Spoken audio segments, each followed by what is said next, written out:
Έχεις γνωρίσει ποτέ κάποιον που να φαίνεται ότι γεννήθηκε μέσα στην πολυτέλεια? Ο τρόπος που περπατά, το ήρεμο βλέμμα, οι λέξεις που επιλέγει με ακρίβεια και μετά ανακαλύπτεις ότι ακόμη χτίζει τη ζωή του. Δεν είναι σύμπτωση. Είναι στρατηγική τέχνη. Σήμερα θα μάθεις πώς να φαίνεσαι πλούσια πριν γίνεις, χωρίς να χρειάζεται να χρεωθείς ή να κάνεις επίδειξη. Όλα ξεκινούν από την αντίληψη. Η πολυτέλεια είναι οπτική σιγή. Η αληθινή πολυτέλεια σπάνια φωνάζει. Ψιθυρίζει. Ουδέτερα χρώματα. Καθαρές γραμμές. Μια καλά δομημένη τσάντα. Ένα περιβάλλον χωρίς οπική ρύπανση. Όταν κυριαρχείς στην οπτική σιγή, μεταδίδεις δύναμη χωρίς να χρειαστεί να πεις τίποτα. Η πολυτέλεια είναι ρουτίνα.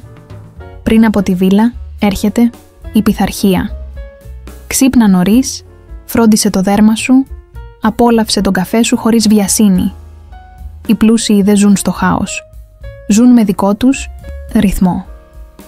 Όταν φροντίζεις τη ρουτίνα σου σαν να είναι ένα ελβετικό ρολόι, ενεργοποιείς τη συχνότητα της αυθονίας.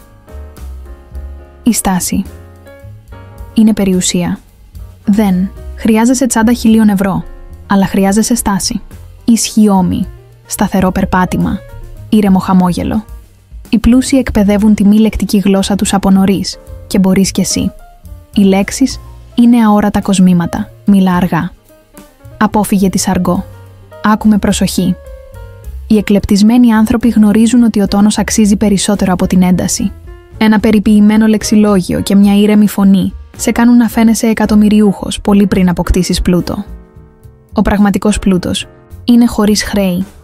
Δεν χρειάζεται να φαίνεσαι πλούσια εξωτερικά και να ασφικτιάς εσωτερικά. Η κομψότητα ξεκινά με ισορροπία. Ζήσε κάτω από τις δυνατότητές σου. Αγόρασε το απαραίτητο, αλλά ντύσου με πρόθεση. Η αληθινή πολυτέλεια είναι να λες «Δεν χρειάζεται να χρεωθώ για να νιώθω δυνατή».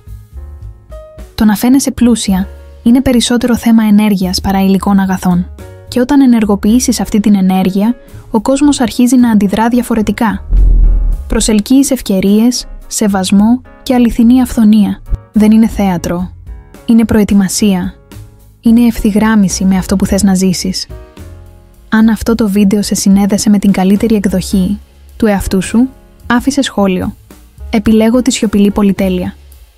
Και αν θέλεις περισσότερα βίντεο για στρατηγική κομψότητα, οικονομική, νοημοσύνη και υψηλό τρόπο ζωής, κάνε εγγραφή και πάτα το καμπανάκι.